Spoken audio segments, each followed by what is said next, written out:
እነዚህ ሰዎች ግን ሰው ሲሞት መናገር የማይችሉት ሰው ሲሞት የማይናገሩ ሰዎች አሉ። እኚህ ካህን በሀገር ውስጥ ያሉ አይመስለኝም።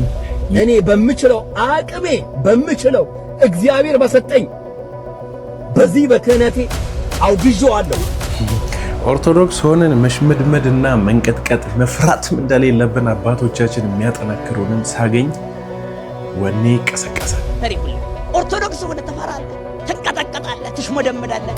ለሆዳደር አትሁን። መንግስት እንደሌለን እሳቸውም ደግሞ አለመኖሩን በተገቢው መልኩ እንደሚያምኑ ነግረውን ነበረ። እኔ በኢትዮጵያ ምድር መንግስት አለ ብዬ አልቀበልም፣ አላምንም። መግደል መሸነፍ ነው ያለው መንግስት አሁን ገዳይ ሆኖ መጣ አሉ ሊቁ። መግደል መሸነፍ ነው ያለ መንግስት አሁን ገዳይ ሆኖ መጣ። መሸነፉ አየው። አስተዳዳሪው በዚህ ልክ በቦታው ላይ ምንም ነገር እንዳልተፈጠረ ሰላም ነው። አርሲ ልማት ሀገር ነው። አርሲ ተፋቅሮ ተዋዶ አብሮ የሚኖር አብሮ የሚሰራ አስደንጋጩና አስፈሪው ነገር በእውነት ስራው ዘር እንዳይቀጥል ማድረግ ነው። ከዛ ሴቶቹን መማረክ ነው፣ ሴቶቹን ማግባት ነው። በክርስቲያኖች ላይ አዲስ ሞት ታውጆ ኦርቶዶክሳዊ ሰው ሲገደል 50 የቀን ከብቶችም ተዘርፈዋል።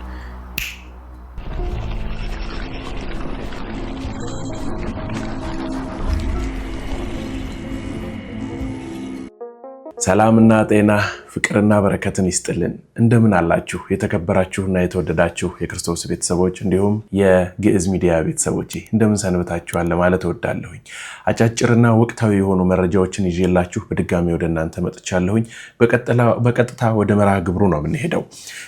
እንግዲህ ሰንበትበት ብለናል። እንደራጅ እባካችሁን ኑ አንድ ነገር እንፍጠር እያልኩ ነበረ። ታዲያ ምለው ባለፈው እንደራጅ ተባብለን ስንመካከር ስንጨው አልነበረ እንዴ አብረን? ታዲያ ለምንድን ነው አሁን የማትገፉበትና የማትቀጥሉት? እኔ እያደረኩኝ ያለሁት እኮ እውነተኛ የሃይማኖት አባቶች መጥተው፣ ኢኮኖሚስቶች፣ ትክክለኛ ባለሙያዎች መጥተው አደረጃጀታችን ተመካክረን ተዘካክረንበት ውይይት አድርገንበት ለምን ጠንካራ ትልልቅ ተቋማቶችን የማይናወጡ አንገነባም? ለምን የክርስቲያኑን ህይወት ሊቀየር የሚችል እውነተኛ ተቋማቶችን አብረን ስለመገንባት በደንብ አድርገን አንወያይም? እሱ ላይ ነው መሆን መቻል ያለበት። ምክንያቱም በኢኮኖሚም በሁሉም መንገድ ስለሆነ መደራጀቱ መጠንከር ያለበት ማለት ነው። የሆነ ሰዓት ላይ ጮኻችሁን አሁን በቃችሁ ደከማችሁ ማለት ምንድን ነው እየሆነ ያለው? በደንብ አድርገን እንድንወያይበትና አንተ እንድንል ይገባል። ክርስቲያን አባቶች መጥተው ከኢኮኖሚስቶች ጋራ፣ ከስራ ፈጣሪዎች ጋራ፣ ከወጣቱ፣ ከህዝቡ፣ ከቤተሰብ ጋር እንዲወያዩ አትፈልጉም? ምን ታዲያ እንዴት ነው እናንተ ያሰባችሁ ታዲያ መደራጀቱ? የሆነ ወቅት ጮኸ ጸጥ ስላልክ የሆነ መፍትሄ መፍጠር የምትችልስ ነው እንደሚመስልህ? አይመስለንም ወንድማችን። ጥሩ ነው። የኔን ሐሳብ የሚመስል ነገር ይዞ ስለመጣልኝ ነው እንደው ለማስታወስ ያህል ፊት ለፊቷ ላይ ለጠፍ ያደረኩላችሁና አውርተነው ብቻ ከሚቀር ንፋስ ወስዶት ሐሳባችንን ከምንተወው የተሻለ እናድርግ ብዬ ስላሰብኩ ነው። ያው እንድታስታውሱት ያህል ነው እንዳንዘነጋው። እና እኚህ ካህን ባሉበት ቦታ ሆነው የተናገሩት ንግግር ቀልቤን ገዝቶታል። አዎ ቀልቤን ገዝቶታል። በትክክልም መደረግ ያለበት መሆን ያለበትን ነው በትክክለኛ አንደበታቸው በቃ የተናገሩትና እንደው ለማጋራት ያህል ብቻ ስሙልኝ። ምን መደረግ አለበት ወይም ለህዝብ ድምፅ በመሆን ረገድ ኃላፊነት የወሰዱ አንድ የቤተክርስቲያኗ ሰው ያስተላለፉት መልእክት አለ። እሱን ሰምተን ወደ መርሃ ግብራችን እናልፋለን። በስመ አብ ወወልድ ወመንፈስ ቅዱስ አሐዱ አምላክ አሜን። በመላው ዓለም ያላችሁ ክርስቲያኖች፣ የኢትዮጵያ ኦርቶዶክስ ተዋሕዶ ቤተክርስቲያን እምነት ተከታዮች እንግዲህ ሁሉን ማድረግ የሚችልና ሁሉን መፈጸም የሚችል ለመንጋው እረኛ የእስራኤል ጠባቂ ክርስቶስ ቀንና ሰዓት አለው። ይሄ ሁሉ የሚፈጸመውን ድራማና ይሄ ሁሉ የሚፈጸመውን ግድያ የትጋ ችግሩ እንዳለ ማን እንደሚያስፈጽም እናውቃለን። አንድ ዛፍ መኪና ገጨው ተብሎ በሚዲያ የሚነገርለት ሀገር ውስጥ እየኖርን ይሄ ባልሰራው መብራትና ውሃ ባላገኘው ህዝብ ላይ ይሄ ሁሉ ጭካኔ ማስፈጸም ማለት በእውነት ችግሩ የት ጋር እንዳለ ሁሉም ሰው ጠንቅቆ ያውቃል። መስቀል ኃይልን ነው የተባለው። መስቀል ቤዛነ ነው። መስቀል ኃይል ነው። ያ የክርስቶስ ደሙ የፈሰሰለት ሰው በእምነቱ በሃይማኖቱ ተለይቶ በብሔሩ ተለይቶ ይጠቃ ያለቀ ያለ ሰው የቀን ጉዳይ ነው። አትግደሉን አንልም። አትግደሉን ተብሎ ጥያቄ የለም። ዲፌንድ እናደርጋቸዋለን። ዲፌንድ ብቻ አይደለም፣ ለፍርድ ትቀርባላችሁ። ፈራጁም የላይኛው ፈራጅ አለ፣ የምድርም ፈራጅ አለ። ዛሬ እናንተ ተደራጅታችሁ ከላይ ትእዛዝ እየተሰጣችሁ በሙሉ አጥፉ። ንጹሃንም የታጠቀ እኮ አለ፣ አገር ውስጥ እኮ የታጠቀ አለ። የታጠቀ አገር ውስጥ አለ። ጠመንጃ የያዘ እኮ አገር ውስጥ ያለ። ንጹሃንን ከምትገርሉ ወንዶች ነን ካላችሁ ከነሱ ጋር መገናኘት ነው። ነገር ግን የኢትዮጵያ ሕዝብ በተለይ የኢትዮጵያ ኦርቶዶክስ ተዋሕዶ ቤተክርስቲያን ማስቀደሱ ጥቅም የለውም። አትቀልዱ። ማስቀደስ መቀደስ የሚኖረው ሀገር ስትኖር ሕዝብ ሲኖር ነው። ያለ ቀዳሽ አስቀዳሽ ዋጋ የለውም። ያለ አስቀዳሽ ቀዳሽም ዋጋ የለውም። ካህንም ዋጋ የለውም። ምእመን ከሌለ ካህንም ዋጋ የለውም። እግዚአብሔር እያየን ነው። መልስ ሳይሰጥ ቀርቶ አይደለም። እስራኤልን የሚጠብቅ የኢትዮጵያ አምላክ እግዚአብሔር ይፈርዳል። ግን ሁላችንን እያየን ነው። ንጹሃን እያለቁ፣ ንጹሃን እየታረዱ እስከ መቼ እንቀጥላለን? 4 ኪሎ የተቀመጠው በህዝብ ስም ያለው መነጽርና ተደባቂ ድሮን እየፈጀ ህዝቡን እየጨረሰ ያለው ምን እየሆነ ነው? ምን እስከነው ነው የምንጠብቀው? ምንድነው የምንሆነው? ሰው እያለቀ፣ ሰው እየተፈናቀለ፣ ሰው እየሞተ፣ ሰው እየታረደ አይሆንም። ምን በላውም አይወርድም፣ ምን ጠጣውም አይወርድም፣ አንጀት ላይ አይወርድም። ስንቱ በግፍ እየታለቀ ኢትዮጵያ እንደዚህ የሆነች የወንዶች ሀገር አይደለች እንዴ? የእምነት ሀገር አይደለች እንዴ? አቡነ ጴጥሮስ በመስቀላቸው ነው። ከመስቀል የሚበልጥ የለም። አውግዣለሁ። እንኳን አንተ አይደለም መሬቷን አውግዤለም ያሉ የጀግኖች ሀገር እኮ ነች ኢትዮጵያ። ዛሬ ማንም በመጠጥና በአልኮል በሱስ የተለከፉ በዘረኝነት የተለከፉ ሰዎች ስልጣኑን ይዘውት፣ ስለዚህ እኔ በምችለው አቅሜ በምችለው እግዚአብሔር በሰጠኝ በዚህ በክህነቴ አውግዤዋለሁ። እግዚአብሔር ቀኑና ፍርዱን እስከሚያመጣ ድረስ አውግዤዋለሁ። እሱንም የምትደግፉ ዝም ያላችሁ ተወግዛችኋል። በእግዚአብሔር ስም ተወግዛችኋል። ወገናችሁ እንዲያለቀ፣ ወገናችሁ ታርዶ፣ ወገናችሁ ደሙ ፈሶ ስፓልት ላይ ሚኖረው አቶ አብዶ ቁጭ ያላችሁ የቤተ ክርስቲያን አባቶች በሙሉ በኔ በታናሽ ልጃችሁ በኔ ስም ተወግዛችኋል። አልንቀበላችሁም። የኢትዮጵያ ሕዝብም አይቀበላችሁም። ምእመን ሆይ ምን እስከምትሆን ትጠብቃለህ? ሻማ እኮ በቃ ሻማ አይለኮስልህም። ሻማ ጸሎት እናስባቸው እንዘክራቸው አይሰራም። በቁም ነው። አትርፍ ወገንህን፣ እናትርፍ ወገናችንን። ወስብሐት ለእግዚአብሔር። ይቆየን። ቃለ ሕይወት ያሰማልን ቀሲስን እኔ ከዚህ በፊት አላውቃቸውም። በእርግጥ ግን ያው እነ ሽመልስ በይፋ ስለሆነ ይህን ነገር ይዘውት የመጡት ያው ዲቴል ቢያውቋቸው ነው ብዬ ስላሰብኩ ነው። ካህን መሆናቸውን አላውቅም። ደግሞ እንደው በግራ እጃቸው የያዙ እንዳይመስሏችሁ፣ መስቀሉን በግራ እጅ የያዙ ነው የሚመስለው አይደለ?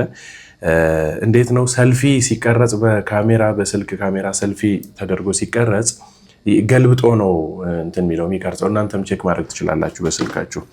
አማትባችሁ በቀኝ እጃችሁ አማትባችሁ መልሳችሁ ቪዲዮን ብታዩት በግራ እጃችሁ ያማተባችሁ ነው ይመስለውና ለዛ ነው እንጂ እንትን ብለው አይደለም። ብዙ ጊዜ እንደዚህ አይነት ኮሜንቶች ስለማይ ነው እንደዚህ አይነት ቪዲዮዎች ላይ ከስር ኮሜንት ምን አለ ታዲያ በቀኝ እጅ ብትይዘው ምናምን አይነት ነገር ስላለ ነውና፣ አዎ እኛ መድረስ ያለብን ጸሎት ማድረግ ያለብን ለቆሙት ሰዎች ነው እንጂ የሞቱትንማ እግዚአብሔር በፍርድ በሰማይ በዚያው እኮ ይሰጣቸዋል አይደል? ማትረፍ ማዳን ያለብን የትኞቹ ነው? በአካል የቆሙትን ሰዎች ነው። ቆመው አሁን ያሉትን ሰዎች ነው መታደግ ያለብን። አንድ ጊዜ ሰማዕት ሆነው ያለፉትንማ እግዚአብሔር በቦታው እርሱ ነው፣ ፍርድ እርሱ ነው፣ እንዲህ ነው እንዲያ ነው የሚያደርገው ምናምን አይባልም። ኩነኔ ውስጥ ነው የሚከተው፣ ጽድቅ ነው የሚገባው የምንለው ነገር ምንም ነገር የለም። ምክንያቱም ፍርድ የእግዚአብሔር ነው። እኛ የምንችለውን ያህል ሰርተን እንሄዳለን። እግዚአብሔር ግን እርሱ ፍርዱን ይሰጣል ማለት ነው። እና በቆሙ ላለ ሰው መጸለይ እንዳለብን፣ በቆሙ ላለ ሰው መሟገት እንዳለብን፣ በቆሙ ላለ ሰው መደራጀት መዋጋት እንዳለብን ነው እየነገሩ ነው ያሉት እኚህ ቀሲስና በስልጣነ ክህነታቸው እስር አድርገውልናል። እኛ የምንፈልገው ከካህናቶች ከአባቶቻችን እንዲህ ነው። ረገጥ አድርጋችሁ ይሄንን መንግስት አውግዣለሁ፣ ስርዓቱን በጣም እቃወማለሁ፣ ክርስቲያኖች መታረድ ይቁም ብለው በግልጽ ወጥተው ድብን አድርገው ሊነግሩን ይገባል ብዬ አስባለሁኝ። እና እጅግ በጣም ደስ ስላለኝም ጥሩ መልእክትም ስለሆነ ያበረታናል፣ ያጠነክረናል፣ የጀመርነውን ነገር ወደፊት ያስገፋናል ብዬ ስላሰብኩ ነው። ፈሪሁላ ኦርቶዶክስ ሆነ ተፈራለህ፣ ትንቀጠቀጣለህ፣ ትሽሞደመዳለህ። ለሆድ አደር አትሁን። ሆድህን ሳይሆን አምላክህን አምልክ፣ የፈጠረህን አምልክ። ጊዜያዊ መንግስት ተከትለ ሰማያዊ መንግስት አትርሳ። እንዲህ አይነት መልፈስፈስ የለም። ዓለም ይጠላሃል። አዎ ይጠላሃል። ገና ይገድልናል፣ ሞታለን። ይሄ በቃ ሐቁ ይሄ ነው። ይጠላናል። አዎ ይጠላናል። የጠላን ደግሞ ያሳድደናል። ያሳደደን ያስረናል። ያሰረን ይገፋናል። የገፋን ይገድልናል። ደማችን ግን ክቡር ነው። ከክርስቶስ ደም ጋር ተዋህዷል። ሰማይና ምድርን ከፈጠረው ጋር ተዋህዷል። እሱ ግንድኛ ቅርንጫፍ ነን። ቅርንጫፉን ከግንዱ መቁረጥ አይቻልም፣ አይቻልም። ምክንያቱም እኛ የክርስቶስ ነን። በቃ እኚህ መምህር በእውነት ረገጥ አድርገው ነው የሚናገሩት። ግን ሰሞኑን ትንሽ ጠፋ ብለዋል። አላውቅም የት እንዳሉ ምን ላይ እንደሆኑ ምንም የተነገረ ነገር የለም። ግን እኔ ትንሽ ጠፋ እንዳሉብን ይሰማኛል። እንደዛ ተሰምቶኛል ለማለት ያክል ነው። እነዚህ ሰዎች ግን ሰው ሲሞት መናገር የማይችሉት የገዳዩ ተባባሪዎች ይሆኑ እንዴ? የሐሳቡ በአካል ባይገኙ እንኳን እንግዲህ ሰው ሲሞት የማይናገሩ ሰዎች አሉ። እነዚህን የማይናገሩ ሰዎች በአንዴ ማየት እንችላለን። ባህታዊ ዮሐንስ የሚባለው ሰው፣ መምህር ግርማ የሚባል፣ መምህር ሄኖክ የሚባል እና ደግሞ የግርማ ልጅ፣ እነዚህ ሰዎች ሰው ሲሞት አይተነፍሱም። ሰው ሲሞት አይናገሩም። ታለቀ አይናገሩም። ምክንያቱም መናገር ከጀመሩ ቢዝነሳቸው ይቆማል። አለቀ። የሆነ ጊዜም እንደውም ቃል በቃል መንግስት የተናገረውን አውጥተው ምንድን ነበረ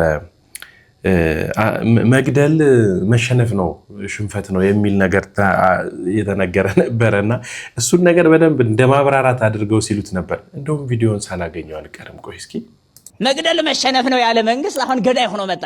መሸነፉ አየኸው፣ በራሱ መሰከረበት። ታዲያ ማን ነው ግደል ያለው? አሁን መግደል መሸነፍ ከሆነ ለምን ይገላል? ግልጽ በሆነ ቋንቋ ያጣሉናል። አሰራቂ ነን ብለው መሃል ገብተው ይበጠብጡናል። ፌክ ነው፣ ጅልነት ነው ይሄ። ኦርቶዶክሳዊነት ማንነቱ አድማስ ወዲያ ማለፍ የሚችል ከናጅብ አልፎ የሚሄድ አድማስ የማይገድበው ጽርሐ አርያም ብትፈልግ የምታገኝበት ማንነት ያለህ ነህ። በሚያልፉ መሪዎችና በአጭበርባሪዎች የምንታለል አለመሆናችንን መግለጽ ያስፈልጋል። ይሄ ነው ተው ማለት ያስፈልጋል። እውነት ነው። አያስፈልግም ትላላችሁ ክርስቲያኖች? በእውነት እንግዲህ ተነግሮት የማይሰማ ተው ተብሎ የማይሰማ ከሆነ ደግሞ ወደ ቀጣይ እርምጃ ልንሄድ ይገባል አይደል? ምክንያቱም የያዝነው ሀገር ነው፣ እየጠፋ ያለው ሃይማኖት ነው፣ ቤተክርስቲያን ነው፣ የሰው ልጅ ነው እየጠፋ ያለውና እንዲህ ያሉ መምህራኖችን ያብዛልን፣ እግዚአብሔር ይስጥልን። ከቤታቸው ለተፈናቀሉት አድርጉን። እኛም ያው አመጣነውን ያውቃችሁታል። እዛ የተፈናቀሉትን ሰዎች ማየት የለብንም ነው። ካየን የሚነገረው ነገር የሚሰማው ነገር መቀልበስ አንችልም። ስለዚህ የሚቋረጥበትን መንገድ ነው ያሉት እና ጋዶ ጊዮርጊስ ሲደርሱ ሄላ የሚባል ስፍራ መኪኖቻቸው እንዲቆሙ ተደረገ። ከፊት ያለው ረጲ ሎላ የሚባለው የገዳ ጦር ወረደ። ከዛ አባቶችን ውረዱ አላቸው። እንግዲህ ከፊታችን ከላይ ከቤተ መንግስት የመጣ ትእዛዝ አለ ከመንግስት። ይኸውም የሸኔ ጦር በዲሽቃ በምናምን ተሰብስቦ መንገድ ዘግቶ ነው ያለው። ስለዚህ በያዝነው ኃይል ያንን ኃይል ማስለቀቅ አንችልም። ማስለቀቅ ስለማንችል መሄድ አንችልም፣ መመለስ አለብን ብሎ ይላሉ። ምክንያቱ ምንድን ነው? ጦሩ መኖሩ ከታወቀ እንዴት ታወቀ ሲባል በራዳር እና በእንትን ነው የደረሰን። መሄድ አትችሉም፣ መንግስት አይቷቸዋል እና ያጠቋቸዋል ብሎ አላቸው። ይሄ በራሱ ሌላ ጥያቄ የሚያስነሳ ነው። ሰሞኑን በሽርካ በትክክል እንግዲህ እነዛ ልኡካን ጳጳሳት ከሄዱ በኋላ ከዛ ተመልሰው ሲመጡ የሆኑት ነገሮች እጅግ በጣም ዘግናኝ ናቸው። እጅግ በጣም በእውነት በዚያ ስፍራ ላይ ሄደዋል ወይ እስከሚያስብል ድረስ መሄድ ሄደዋል። ግን እንደው ማለት የሄዱት ሊያስታርቁ ነው ወይስ ይሄኛው መከራ እንዲመጣብን ነው ብዬ እስካስብ ድረስ ነው የተሰማኝ። ጸጋዬ ክፍሉ ወንድሜ በጣም ቆንጆ አድርጎ መረጃውን በደንብ አድርጎ ሰብስቦ ሰድሮ አቅርበውልናል። እሱ ቲዩብ ላይም ገብታችሁ ሙሉን መመልከት ትችላላችሁ። ቆርጬ ያመጣውላችሁ ግን ይሄን ትመስላለች። ምስራቅ አርሲ ሽርካ ላይ ማለት ነው። በምስራቅ አርሲ ዞን ሽርካ ወረዳ ትናንት ሰኔ 5 ማለትም ከትናንትና በስቲያ ማለት ነው በ2018 ዓ.ም ከቀኑ 10 ሰዓት ጀምሮ በጃዊ ዋጮ ቀበሌ ኦርቶዶክሳውያን ላይ በአራጁ ቡድን ለሁለተኛ ጊዜ ጥቃት ተከፍቶባቸዋል። በዚህም ምክንያት አንድ ሰው ኦርቶዶክሳዊ ሰው ሲገደል 50 የቀንድ ከብቶችም ተዘርፈዋል። የተገደለውም ሰው ደለለኝ ነጋሽ ይባል ነበር። በመንግስት መዋቅራዊ የሚደገፍ ከአልሸባብ ቀጠናዊ ትስስር ያለውን ልብ ብላችሁ ያዙልኝ፣ ለበኋላ ይጠቅመናል ያለው ይህ የአራጅ አመጣጡ በአቦ ቤተክርስቲያን አስቀድሰው በረከት በመቋደስ ላይ ያለው ኦርቶዶክሳውያን እንደዚሁ ከዚሁ በፊት በጅምላ ለመጨፍጨፍ ነበር። ምክንያቱም ከዚህ በፊት እዚህ ቦታ ላይ ከፍተኛ አደጋ ተከስቶ ነበር። ነገር ግን እንዳሰበው አልሆነለትም። በመንግስት ኃይል ፈጥኖ ደርሶ እርምጃ መውሰድ ይችል ነበር። ነገር ግን አራጆቹ መውጣታቸውን ሲያረጋግጥ ነው ወደ ስፍራው ያቀናው። ሁለቱም ተናበው ነው የሚሰሩት። በዚህ ቀበሌ ላይ በየካቲት 19 እና የካቲት 20 2018 ዓ.ም በተፈጸመው ጥቃት 29 ኦርቶዶክሳውያን መገደላቸው ይታወቃል። ይህ በእንዲህ እንዳለ ሰኔ 4 ግንቦት 4 ማለት ነው በ0918 ዓ.ም በዚህ ወረዳ በሶሌ ዲገዱ ቀበሌ ያሉትን ኦርቶዶክሳውያን ከረፋዱ 4 ሰዓት ጀምሮ እስከ 10 ሰዓት ድረስ ሲታገሉ መከላከያ ከ7 ኪሎ ሜትር ባልበለጠ ርቀት ሶሌ ወይም ቻይና ካምፕ የሚባል ቦታ ላይ ሆኖ ይከታተሉ ነበር። የተንቀሳቀሱት አራጁ ወይም ደግሞ የእስላም ታጣቂው ቡድን ከቦታው ለቆ ከሄደ በኋላ 12 ሰዓት አካባቢ ላይ ሄደው ጥቃቱን የፈጸሙበት ቦታ ላይ አልደረሱም። የቀበሌ ግብርና ቢሮ ውስጥ ግቢ ውስጥ ነው የሰፈሩት።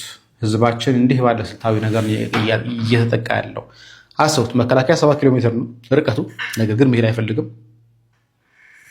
ጦርነቱ ካለቀ ውጊያው ካለቀ ወይ ደግሞ ሰው ከተገደለ በኋላ ይመጣል። ከፈለገ ደግሞ ቦታ ላይ አይደርስም። አንደኛው እሱ ነው። ትናንትና በስቲያ የነበረው እንዲሁም ኦርቶዶክሳውያን ቤተክርስቲያን ለመሳለም በሄዱበት ሰዓት ላይ ነው ጥቃት ለመፈጸም የፈከሩት። ነገር ግን እንደምንም ብለው ተከላከሏቸው። እንደዛም ሆኖ ግን የዛን ጊዜ መከላከያው ሊመጣ አልቻለም፣ ወይ ደግሞ ልዩ ኃይሉ ሊመጣ አልቻለም። ሰዎቹ የሚፈልጉትን ነገር ሰው ገለው ከብቱን ነድተው ከሄዱ በኋላ ይመጣሉ።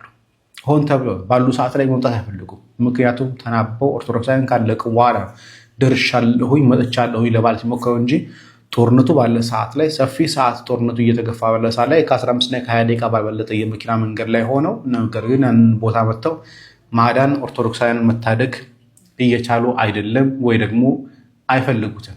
ይህ መሬት ላይ ያለ እውነት ነው። በጣም የሚገርም እኮ ነው በእውነት በጣም እኮ ነው የሚገርም። በዚህ መልክ ነው እነሱ ተናበው እርስ በርስ አንድ ላይ ሆነው እኛን በግልጽ እያጠቁ ያሉት በሚታይ መልኩ ማለት ነው። እናንተ ግቡ እኛ እንጠብቃለን፣ ከዛ እናንተ ስትወጡ ደግሞ ወተናል አሁን ኑ ግቡ አይነት ነገር አለ አይደለም። በእንደዚህ አይነት መልኩ እየተስማሙ ነው። ምንጮህበት አካል ቢኖረን ኖሮና ወደዛ ብንጮህ መልካም ነበር። ነገር ግን የሚያስጮሁንም ሰዎች የምንጮኸውም እኛ የምንጮህበት ወይም ደግሞ ሀዘናችንን የምንናገረው የሚሰማን ሰው ስለሌለ በመካከል እየተጎዳን እየተጨፈጨፍን እያለቅን ያለነው እኛ የምንጮህ ሰዎች ነንና ያንን ነገር መፍትሄው ምንድን ነው? ምን ብናደርግ ይሻላል? እስኪ ወገን እንረዳዳ፣ እንስማማ። አሁን እየሆነ ያለውን ነገር እያየነው ነው አይደል? እየሰማን ነው፣ እኛ ጋር ይደርሳል። ምን ብናደርግ የተሻለ ነው ብላችሁ አስባችሁ ነው አርፋችሁ የተቀመጣችሁ ሰዎች? ችግሩን፣ ጩኸቱን፣ ያለውን ነገር መከራውን እየሰማችሁ ቤታችሁ የተቀመጣችሁ ሰዎች ምንድነው እንትናችሁ? ምን ተማምናችሁ ነው? ሌላው ደግሞ ምን እናርግሽ? እንደ መፍትሄ ሐሳብ ሊሆን የሚችል ነገር አምጡ። ይህንን ነገር ብናደርግ በዚህ መንገድ እንስተካከላለን፣ የተሻለ ነገር እናመጣለን የሚል አሁን ያለን ሰዎች እኮ ነው ይሄን ነገር የምናደርገው። ስለዚህ አሻራ አስቀምጠን እንድንሄድ ምን ብናደርግ ይሻላል? እኛ በራሳችን የቻልነውን ያህል ነገር አድርገን በዚህ ስልክ ቁጥር ደውሉ አግዙን ብለናል።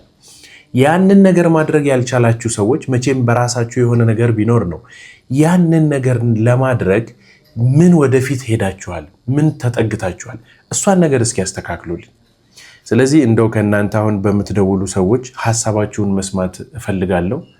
ስለዚህ ሐሳብ አስተያየቶቻችሁን መደወልም የማትችሉ ሰዎች በኮሜንት ላይ ገብታችሁ ወይም ደግሞ በተቀመጠላችሁ ስልክ ቁጥር አማካኝነት በዋትሳፕ ብትደውሉ መልካም የሆነ ነገርን የምናደርግ ይመስለኛል ብዬ አስባለሁ። እንግዲህ ያው ብዙ እየጨቀጨኳችሁ እንደሆነ ይሰማኛል። ነገር ግን ኃላፊነቴን እስከምችልበት ድረስ ጥግ ድረስ መወጣት ስለፈለግኩኝ ነው ብዙዎቻችሁን እያስጨነኳችሁ ያለሁት ይሰማኛል። ያው መልሼም እንደዛው አይነት ነገር ሆኗልና እየመጡብን ያሉ ነገሮች አሉ አይደለ? በጣም ክፉ የሆኑ ነገሮች። ሰሞኑን ዘመድኩን የሚለቃቸው ነገሮች በጣም ከባድ ናቸው። አጀንዳዬን ላለመልቀቅ እንጂ በታዋቂ ሰዎች ለሀብታም ሰዎች በጣም ኪድ የሆኑ ህፃናት ልጆችን የ16 የ17 ዓመት ልጆችን እየሸጡ ነው ብለው ቲክታከሮችን ፎቶቸውን ሁሉ ጭምር ለጥፎ አውጥቷል። ልጆቻችሁ የት ነው የሚውሉት? ልጆቻችሁን ስልክ ተቆጣጠሩ፣ የት ትምህርት ቤት እንደሚማሩ ምን እንደሚያደርጉ ቼክ አድርጉ፣ ተጠንቀቁ ብሎ የለቀቃት ቪዲዮ አለች። እሷን ነገር እመጣባታለሁኝ። አሁን አጀንዳዬን ላለመቀየር ወደዛ ላለመሄድ ነው። እንዲሁም ደግሞ ከመምህር ዲያቆን ሄኖክ ኃይሌ ጋር በተያያዘ በጣም ትልልቅ አጀንዳዎችን ይዞ መጥቶ እየተነጋገርን ነበር አይደለ? ሰሞኑን አዎ፣ ያም ነገር ከዚህ አጀንዳ ያስወጣናል ብዬ ስላሰብኩ ነው እንጂ እየመጣብን ያለው እየተደረገ ያለው በጣም በብዙና በትልልቅ ሰዎችና ሐሳብ የታጀበ የተዋቀረ ነገር ነው ሀገራችን ላይና ሃይማኖታችን ላይ እየሆነ ያለው ነገር። የተረዳሁት እሱን ነው። ስለዚህ እነዚህን ነገሮች እግዚአብሔርን ከፊት አስቀድመን በእውነት ቅዱሳኑን ይዘን ወላዲተ አምላክ ከኛ ጋር ሆና በምንችለው ልክ እስከተፈቀደልን ድረስ እንድንሄድ ይሄው እጃችን በራችን ክፍት ነው፣ እጃችንም ተዘርግቷል ብያለሁኝና አዘጋጅቼ ያቀረብኩላችሁ ለመረጃ ያህል ይህ ቪዲዮ ነበረ። በሌላ መርሃ ግብር ተገናኝተን ደግሞ ዳግም እስከምንወያይ ድረስ ቸሩ እግዚአብሔር አምላካችን ዳግም እንድንገናኝ ሀገራችን ኢትዮጵያን ሃይማኖታችን ኦርቶዶክስ ተዋሕዶ ቤተክርስቲያንን እቅፍ ድግፍ አድርጎ ይጠብቅልን። ወስብሐት ለእግዚአብሔር። ሰላም ቆዩኝ። ቻው